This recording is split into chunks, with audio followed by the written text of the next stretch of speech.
Hi hello ಎಲ್ರಿಗೂ ನಮಸ್ಕಾರ. ಎಲ್ರು ಹೇಗಿದ್ದೀರಾ? ಸೊ ಇವತ್ತು ನಾನು ಸಂಡೇ ಸ್ಪೆಷಲ್ ಏನಪ್ಪ ಮಾಡೋದು ಅಂತ ನೀವು ಯೋಚನೆ ಮಾಡ್ತಾ ಇರ್ಬೋದು.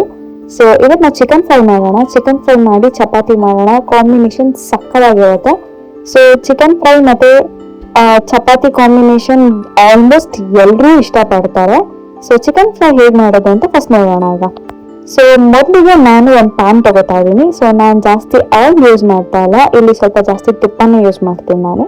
ಸೊ ತುಪ್ಪ ಒಂದು 3 ಸ್ಪೂನ್ಸ್ ಹಾಕ್ತೀನಿ. ಒನ್ ಸ್ಪೂನ್ 1.5 ಸ್ಪೂನ್ ಆಯಿಲ್ ಹಾಕ್ತಾ ಇದ್ದೀನಿ. ಸೊ ಸ್ವಲ್ಪ ಎಣ್ಣೆ ಕಾಯೋವರೆಗೂ ಸುಮ್ಮನೆ ಇದ್ದು ಎಣ್ಣೆ ಕಾದಿದ್ ಆದ್ಮೇಲೆ ನಾನು ಒಂದು 2 ಗಡ್ಡೆ ಈರುಳ್ಳಿ ಹಚ್ಚಿಟ್ಕೊಂಡಿದ್ದೆ. ಸೊ 2 ಹಚ್ಕೊಂಡಿರೋ ಈರುಳ್ಳಿನ ನಾನಿವಾಗ ಸೊ ಗೋಲ್ಡ್ ಕಲರ್ ಬರೋವರೆಗೂ ಅಂದ್ರೆ ಟ್ರಾನ್ಸ್ಪರೆಂಟ್ ಆಗೋವರೆಗೂ ನಾನು ಇದನ್ನ ಬೇಯಿಸ್ಕೋತೀನಿ. ಸೊ ಇದು ಸ್ವಲ್ಪ ಟ್ರಾನ್ಸ್ಪರೆಂಟ್ ಆದ್ಮೇಲೆ ನಾನೊಂದು 5ರಿಂದ 6 ಹಸಿಮೆಣಸಿನ್ಕಾಯಿ ಹಚ್ಚಿ ಇಟ್ಕೊಂಡಿದ್ದೆ. ಹಸಿಮೆಣಸಿನ್ಕಾಯಿನ ಹಾಕ್ತಿದ್ದೀನಿ ಇವಾಗ. ಸೊ ಹಸಿಮೆಣಸಿನ್ಕಾಯಿ ನೀವು ನೋಡ್ಕೊಂಡು ಹಾಕೊಳ್ಳಿ, ಬಿಕಾಸ್ ನಾನು ಆಮೇಲೆ ಚಿಲ್ಲಿ ಪೌಡರ್ ಹಾಕೋದ್ರಿಂದ ನಾನೀಗ ಹಸಿಮೆಣಸಿನ್ಕಾಯಿ ಕಮ್ಮಿ ಹಾಕ್ತಿದ್ದೀನಿ. ಸೊ ಅದಾದ್ಮೇಲೆ ನಾನು ಚಿಕನ್ನ ಉಪ್ಪು ಮತ್ತೆ ಅರಿಶಿನದ ಪುಡಿಯಲ್ಲಿ ತೊಳೆದಿಟ್ಕೊಂಡಿದ್ದೆ ಮುಂಚೆನೆ. ಸೊ ಆಲ್ಮೋಸ್ಟ್ ಎಲ್ಲರೂ ಉಪ್ಪು ಮತ್ತೆ ಅರಿಶಿನದ ಪುಡಿನ ದಯವಿಟ್ಟು ಬಳಸಿ ಚಿಕನ್ ತೊಳೆಯೋದಕ್ಕೆ ಅಂತ ನಾನು ಹೇಳ್ತೀನಿ. ಬಿಕಾಸ್ ಅದರಲ್ಲಿರೋ ಬ್ಯಾಕ್ಟೀರಿಯಾ ಎಲ್ಲ ಹೋಗ್ಬೇಕು ಅಂತಂದ್ರೆ ನಾವು ಉಪ್ಪು ಅರಿಶಿನದ ಪುಡಿ ಬಳಸಿದ್ರೇನೆ ಅದರಲ್ಲಿರೋ ಬ್ಯಾಕ್ಟೀರಿಯಾಸ್ ಹೋಗುತ್ತೆ. ಸೊ ಅದಾದ್ಮೇಲೆ ನಾನು ಇವಾಗ ಒಂದು ರೌಂಡ್ ಕಳಿಸ್ಕೊತಿದ್ದೀನಿ ಚಿಕನ್ ಹಾಕಿದ್ಮೇಲೆ. ಸೊ ಚಿಕನ್ ಹಾಕಿದ್ಮೇಲೆ ನಾನೊಂದು 10 ಮಿನಿಟ್ಸ್ ಪ್ಲೇಟ್ ಮುಚ್ಚಿ ಹಾಗೆ ಬಿಟ್ಟಿದ್ದೆ. ಸೊ ಅದಕ್ಕೋಸ್ಕರ ಇದು ಕಲರ್ ಚೇಂಜ್ ಆಗಿದೆ, ಸ್ವಲ್ಪ ಎಲ್ಲ ನೀರಿನ ಅಂಶ ಎಲ್ಲ ಇಳ್ಕೊಂಡಿದೆ. ಅದಾದ್ಮೇಲೆ ನಾನು ಇವಾಗ ಶುಂಠಿ ಬೆಳ್ಳುಳ್ಳಿ ಪೇಸ್ಟ್ ಒಂದು 2 ಸ್ಪೂನ್ಸ್ ಹಾಕ್ತಿದ್ದೀನಿ.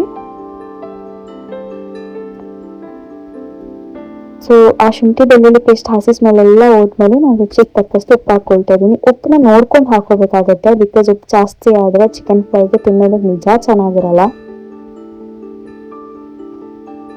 ಸೊ ಅದಾದ್ಮೇಲೆ ಸ್ವಲ್ಪ ಒಂದು ಅರ್ಧ ಸ್ಪೂನ್ ಟರ್ಮರಿಕ್ ಅಂದ್ರೆ ಅರಿಶಿನದ ಪುಡಿನ ಒಂದು ಅರ್ಧ ಸ್ಪೂನ್ ಹಾಕೋತಾ ಇದ್ದೀನಿ. ಇಷ್ಟನ್ನು ಹಾಕಿದ್ಮೇಲೆ ನಾನು ಪ್ಲೇಟ್ ಮುಚ್ಚಿ ಒಂದು 10 ಮಿನಿಟ್ಸ್ ಬೇಯೋದಕ್ಕಂತ ಬಿಡ್ತೀನಿ ಇವಾಗ ಚಿಕನ್ನ. ಸೊ ಅಟ್ಲೀಸ್ಟ್ ಒಂದು ಅರ್ಧ ಬೇಯಬೇಕು. ಅರ್ಧ ಬಂದ್ಮೇಲೆ ನಾನು ಮಸಾಲೆ ಎಲ್ಲಾನು ಹಾಕ್ತೀನಿ. ನೋಡ್ಕೋಬೋದು ಎಲ್ಲ ನೀರೆಲ್ಲ ಬಿಟ್ಕೊಂಡಿದೆ ಇವಾಗ ಚಿಕನ್ಗೆ. ಒಂದು 10 ಮಿನಿಟ್ಸ್ ನಾನು ಹಾಗೆ ಬಿಟ್ಟಿದ್ದೆ ಪ್ಲೇಟ್ನ ಮುಚ್ಚಿ. ಸೊ ಇವಾಗ ಮಸಾಲೆ ಎಲ್ಲ ಹಾಕೋಣ. ಸೊ ಮೊದಲಿಗೆ ನಾನು ಚಿಕನ್ ಪೌಡರ್ ಹಾಕೋತಾ ಇದ್ದೀನಿ. ಸೊ ಚಿಕನ್ ಪೌಡರ್ ನಾನು 1.5 ಪ್ಯಾಕೆಟ್ ಹಾಕೋತಾ ಇದ್ದೀನಿ, ಅಂದ್ರೆ 1 ಪ್ಯಾಕೆಟ್ ಫುಲ್ ಹಾಕೋತಾ ಇದ್ದೀನಿ, ಇನ್ನೊಂದು ಪ್ಯಾಕೆಟ್ ಅರ್ಧ ಮಾತ್ರ ಹಾಕೋತಾ ಇದ್ದೀನಿ. ಬಿಕಾಸ್ ನಾನು ಬೇರೆ ಮಸಾಲೆ ಹಾಕ್ತಿರೋದ್ರಿಂದ, ಗರಂ ಮಸಾಲ ಮತ್ತೆ ಧನಿಯಾ ಪೌಡರ್ ಚಿಲ್ಲಿ ಪೌಡರ್ ಹಾಕ್ತಿರೋದ್ರಿಂದ ನಾನು ಅದನ್ನು ಕಮ್ಮಿ ಹಾಕೋತಿದ್ದೀನಿ. ಸೊ ನೀವು ನೋಡ್ಬೋದು ಈಗ ನಾನು ಚಿಲ್ಲಿ ಪೌಡರ್ ಗರಂ ಮಸಾಲ ಮತ್ತೆ ಧನಿಯಾ ಪೌಡರ್ 3 ಹಾಕೊಂಡೆ. ಸೊ ನೀವು ಖಾರ ಮತ್ತೆ ಉಪ್ಪು ನೋಡ್ಕೊಂಡು ಹಾಕೋಬೇಕಾಗುತ್ತೆ ಲಾಸ್ಟಲ್ಲಿ, ಬಿಕಾಸ್ ಫಸ್ಟ್ 4 ಹಸಿಮೆಣಸಿನ್ಕಾಯಿನೂ ಹಾಕಿರ್ತಾರೆ ಮತ್ತೆ ಇವಾಗ ಚಿಲ್ಲಿ ಪೌಡರು ಹಾಕ್ತಿರೋದ್ರಿಂದ. ಸೊ ಖಾರ ಮತ್ತೆ ಉಪ್ಪು 2 ನೋಡ್ಕೊಂಡು ಕೊನೆದಾಗಿ ನೀವು ಹಾಕೊಳ್ಳಿ ಲಾಸ್ಟಲ್ಲಿ.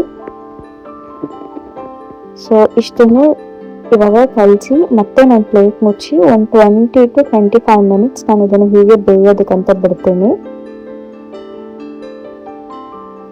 ಸೊ ಚೆನ್ನಾಗಿ ಬೇಯ್ತಿರ್ಲಿ, ಜಾಸ್ತಿ ಕಲ್ಸೋದು ಕೂಡ ಬೇಡ. ಸೊ ಹಾಗೆ ಅದು ಬೇಯಲಿ. ನೋಡಿ ಒಂದು 20 ಮಿನಿಟ್ಸ್ ಆದಮೇಲೆ ನಾನು ಪ್ಲೇಟ್ ಓಪನ್ ಮಾಡಿದೆ. ಅದೆಷ್ಟು ನೀರೆಲ್ಲ ಬಿಟ್ಕೊಂಡಿದೆ, ನೀರು ಎಣ್ಣೆ ಆಲ್ರೆಡಿ ಚಿಕನಲ್ಲಿ ಎಣ್ಣೆ ಇರುತ್ತೆ, ನಾವು ಹಾಕಿರೋ ಎಣ್ಣೆ ನೀರು ಎಲ್ಲ ಬಿಟ್ಕೊಂಡಿರುತ್ತೆ. ಸೊ ಇದೆಲ್ಲ ಆದ್ಮೇಲೆ ನಾನು ಇನ್ನೇನು ಇಳಿಸ್ತೀನಿ ಅನ್ನುವಾಗ ನಾನು ಒಂದು ಅರ್ಧ ನಿಂಬೆಹಣ್ಣು ಮತ್ತೆ ಹಚ್ಚಿಟ್ಕೊಂಡಿರೋಂಥ ಕೊತ್ತಂಬರಿನ ಲಾಸ್ಟಲ್ಲಿ ಹಾಕ್ತಾ ಇದ್ದೀನಿ. ಸೊ ಇದೆರಡನ್ನೂ ನಾವು ಲಾಸ್ಟಲ್ಲಿ ಇನ್ನೇನು ಇಳಿಸ್ತಿದ್ದೀವಿ ಪ್ಯಾನ್ ಅನ್ನುವಾಗ ನಾವು ಇದನ್ನ ಹಾಕೊಳ್ಳೋಣ. ಇದನ್ನ ಹಾಕೊಂಡು ಒಂದು ರೌಂಡ್ ಕಲಿಸ್ಕೊಂಡು ಪಕ್ಕಕ್ಕೆ ಎತ್ತಿಟ್ಬಿಡಿ. ಜಾಸ್ತಿ ನಿಂಬೆಹಣ್ಣು ಹಾಕಿದ್ಮೇಲೆ ಕೊತ್ತಂಬರಿ ಹಾಕಿದ್ಮೇಲೆ ಬೇಯೋದು ಬೇಡ. ಸೊ ನಾನು ಒಂದು ರೌಂಡ್ ಹಾಕಿದ್ಮೇಲೆ ಒಂದು ರೌಂಡ್ ಕಲಿಸ್ಬಿಟ್ಟು ನಾನೀಗ ಎತ್ತಿಟ್ಬಿಡ್ತೀನಿ. ಸೊ ಇದಾಗಿತ್ತು ನಮ್ಮ ಚಿಕನ್ ಫ್ರೈ ವಿಡಿಯೋ. ಸೊ ಇದೇ ಕೂಡ ತುಂಬ ವಿಡಿಯೋಸ್ ಬೇಕು ಅಂದರೆ ಕಮೆಂಟ್ಸಲ್ಲಿ ಕಮೆಂಟ್ ಮಾಡಿ ತಿಳಿಸಿ. So thank you all, bye bye.